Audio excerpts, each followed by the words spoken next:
जैसे कि आप लोगों को पता है मेरा नाम कंवल फारूक है और मैं इस्लामाबाद से हूँ। तो इस्लामाबाद में बहुत कम ड्रामास बनते हैं, बहुत कम चीज़ें ऐसी होती हैं। तो एक मुझे कॉल आई कि जी एक यहाँ पे वो क्राइम सीरीज़ है, उसमें आपको एक रोल मिलेगा, आप करेंगी? मैंने कहा हाँ हाँ वो तो ज़रूर करूँगी। तो जब मैं गई मैंने किया तो जो वहाँ पे डायरेक्टर थे उन्होंने कहा आपने ये आप पहले आपने क्या किया? मैंने कहा नहीं मेरा फर्स्ट टाइम था। मैंने कहा रियली लग तो नहीं रहा कि फर्स्ट टाइम है। सब मुझे कह रहे नहीं नहीं झूठ है। मैंने कहा नहीं मेरा सच में फर्स्ट टाइम था। सोशल मीडिया पे तो चलता रहता है लेकिन कैमरा पे मैंने फर्स्ट टाइम किया है और मुझे वो लाइट कैमराज वगैरह बिल्कुल समझ नहीं आते थे कि कहाँ से कैमरा आ रहा है, कहाँ से लाइट आ रहा है, मेकअप क्या करने, क्योंकि मेरा वाकई फर्स्ट टाइम था। वो हो गया, बड़ा अच्छा हुआ, आ भी गया तो बड़ा अच्छा था सब कुछ। एक दफ़ा मुझे दोबारा एक रोल मिला और उसमें मैं अपने आप को इसलिए मिसफिट समझती थी कि उसमें बहुत लाउड होना था और मेरी जितनी आवाज़ है जितनी है मैं उतना लाउड हो नहीं सक रही थी। तो आई मीन टू से कि मैं वहाँ मिसफिट थी, लेकिन मैंने फिर भी स्क्रिप्ट याद की, पूरा दिन वेट किया अपने रोल का, सब कुछ करने के बाद एंड में मैंने कहा नेक्स्ट डे कल भी आना पड़ेगा। तो अगले दिन उन्होंने कहा नहीं आप रहने दें। तो वो मैं इतनी डिसअपॉइंट हुई कि उसके बाद मुझे 10 दफ़ा 10 जगह से कॉल्स आई और मैंने उस एक डिसअपॉइंटमेंट की वजह से मैंने कहीं भी काम नहीं किया। वो मुझे इतनी दिल पे लगी वो बात कि यार मैं मिसफिट हुई थी, मेरे से हुआ नहीं ये और वो। तो फिर मैंने अपना जो सारा मेरा सोशल सर्कल है और जो सोशल मीडिया है उसी को कंटिन्यू किया। तो कभी कैमरे के आगे आई नहीं। जब इस घर में मैं आई तो मुझे लगा यही कैमरे हैं, एक ये है, कोई ये 4-5 कैमरे हैं। तो मुझे स्टार्टिंग में थोड़ी मुझे प्रॉब्लम इसलिए, सब कह रहे फुटेज ले रहे हैं। मैंने कहा कहाँ से लेनी है फुटेज, कहाँ से मिलेगी? तो कह रहे तुम क्या कर रही हो, सब कह रही है तुम कैमरा के आगे। मैं कह रही हूँ कैमरा तो उधर होता है, मैं तो इधर बात कर रही हूँ। फिर मैं कह रही छुपू किधर, कैमरे से अलग से मैंने किसी से बात करनी है, कहाँ पे करूँ? तो मुझे इस घर में 1 वीक तो अपने आप को छुपाने में और कैमरे से दूर करने में लग गया कि सब मुझे कह रहे फुटेज ले रही हो फुटेज।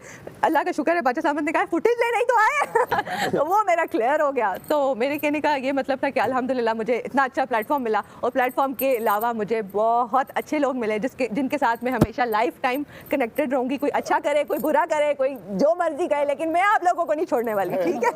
जहाँ भी होंगे आप लोगों के साथ मैं हमेशा रहूँगी। ग्रुप बनाऊंगी, जब खफा होंगी लेफ्ट करूँगी, ब्लॉक करूँगी, फिर वापस फिर आप लोगों ने मुझे वापस डालना, फिर मैं दोबारा से आके तो अपना वो इमोजी भेजूंगी पीपिंग वाला। और इसके बाद जो प्रोजेक्ट्स मिले उनको हाँ कर देना। अब अल्लाह करे, अल्लाह खैर करे, इंशाल्लाह इसके बाद अच्छे प्रोजेक्ट्स आए और मेरे टाइप के आए तो मैं बड़ा खाना खराब है। हमारे घर वाले तो कहते हैं कि जाओ जाके एक्टिंग करो, लेकिन फिर एक्टिंग के लिए न्यू फेस भी चाहिए ना। तो हमारा तरह तरह का फेस है। कोई हमें अरबिक बोलता है, कोई हमें पठान बोलता है, तो कोई हमें सिंधी बोलता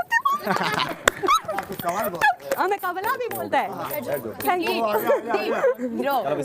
चलो जी, छोटी सी ज़बान। अच्छा, तो मेरा सीन कुछ यूँ था कि बचपन से मुझे क्रिकेट का बड़ा शौक था, क्योंकि मेरे चाचू जो थे जो सब में छोटे थे अपने भाइयों में, तो वो पाकिस्तान से under 16, under 17, under 19 world cup खेले। तो उनको देखा देखी घर में था कि यार एक होता है एक स्टार को देखते हैं या किसी को टीवी पे देखते हैं, तो था क्रिकेट। तो क्रिकेट का मैं जहाँ भी कोई मैच हो रहे होते थे तो मैं उनसे कह के कि मुझे, जैसे बॉल पिकर होते हैं बाउंड्री के बाहर बैठे रहते हैं, तो सख्त गर्मी में कैप पहन के मैं बस बैठा रहता था, देखता था कि मैच हो रहा है और आए। तो काफ़ी स्टार्ट में इस तरह किया और उसमें ऐसा भी होता था कि अक्सर आप जब बॉल कोई टीम में होते हैं तो आप पे एक लंच टाइम होता है, क्योंकि टेस्ट मैच होता है सुबह से रात तक, शाम तक वो मैच चल रहा होता है। तो दोपहर में अक्सर ऐसा होता था कि जब सब आ जाते हैं तो लंच बॉक्सेज आते हैं। तो बाद ऐसे लोग भी होते थे वो कहते थे नहीं आप, क्योंकि आपने सिफारिश है आपकी, आप थे नहीं उसमें, तो आप जबकि होते थे लंच बॉक्सेज वो भी नहीं देते थे। और फिर जेब में पैसे भी नहीं, क्योंकि घर वाले तो कहते थे। बस फिर मैं उसी तरह ही गुजार के तो बस वो दिन और शाम में आ जाता था। फिर खुद भी क्रिकेट खेली, अंडर 17 तक क्रिकेट खेली। बट बीच में ये हुआ कि मेरे फादर की सडन वो शहीद हो गए बम ब्लास्ट में। तो ये था कि यार अब पढ़ना है, क्योंकि क्रिकेट या कोई स्पोर्ट्स ऐसी चीज़ है जो फुल टाइम है। जो उसे कहता है पार्ट टाइम आप कर लो, तो मैं उसे मानता नहीं हूँ, क्योंकि वो आप फुल टाइम उसे दोगे। बहुत कोई एक ऐसा बंदा होता है जो साथ ये भी कर रहा हो और वो भी कर रहा हो, तो जो ऐसे आ जाए।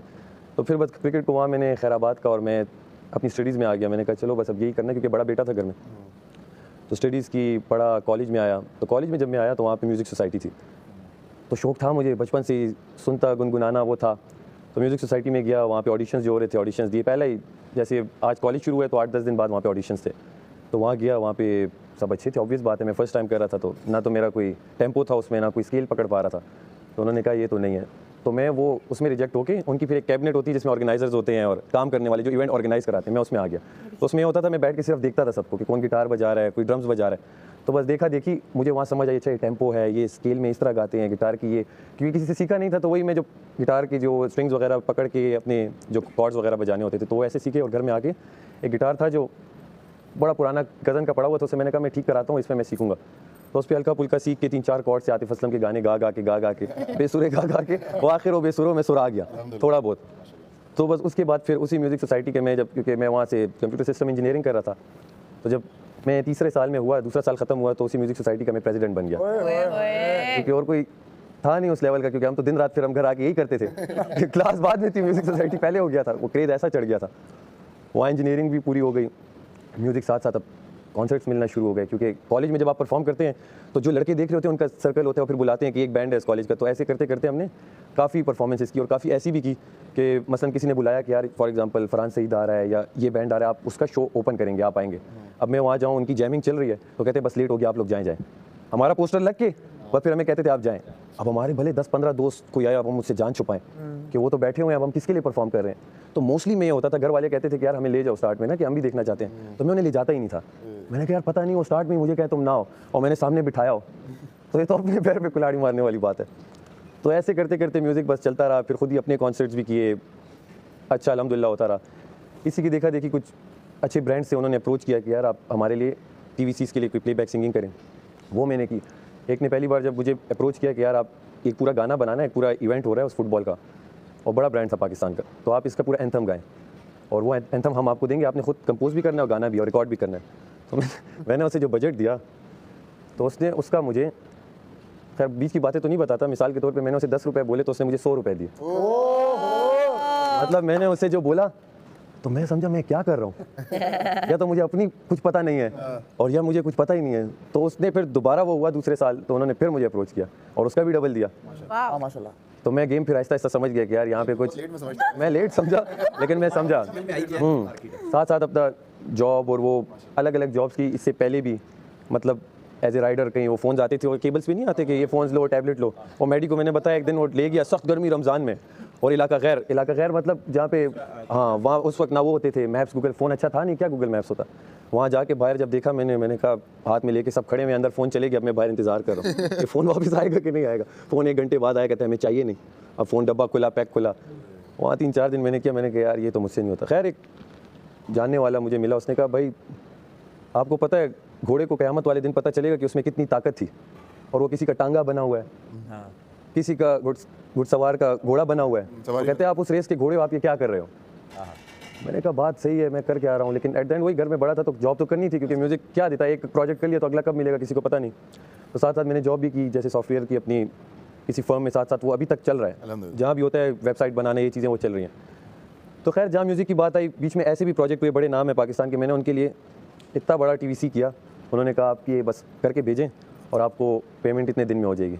उसके बाद मैंने कोई 40 मैसेजेस भी किए होंगे, कोई रिप्लाई नहीं। अभी आएगा और उसमें ऐसे ऐसे एक्टर जो आजकल नामवर हैं, वो पश्तो का था एक्टर वहाँ के थे, ऐसी चीज़ें भी। बट अल्हम्दुलिल्लाह तमाशा में फिर जब हुआ, माशाल्लाह, मैंने एक ऐसी वीडियो बनाई और स्टोरी पे दे दी अपने कि यार इस बार पिशावर से भी कोई होना चाहिए। और मैं ऑडिशन का कुछ उस वक्त था भी नहीं, सिर्फ एक आया था तमाशा आ रहा है, वो किसी एक फ़ैन ने कहीं अपने उस पर लगा के, और बादशाह सलामत तो इन सबको टैग की हुई थी।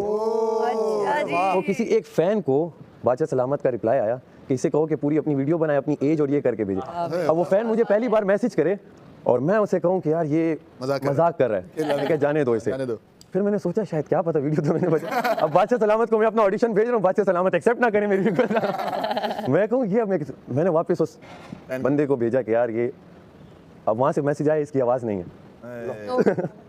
फिर दोबारा वीडियो बनाई, फिर उसकी आवाज़ की, तो फिर मुझे कॉल आई, मैं सोया हुआ था, कॉल आई मुझे, वही मैंने कहा वाकई ये तो सच चल रहा है सब कुछ। ये ख्वाब नहीं है, तो सब कुछ सच चल रहा है।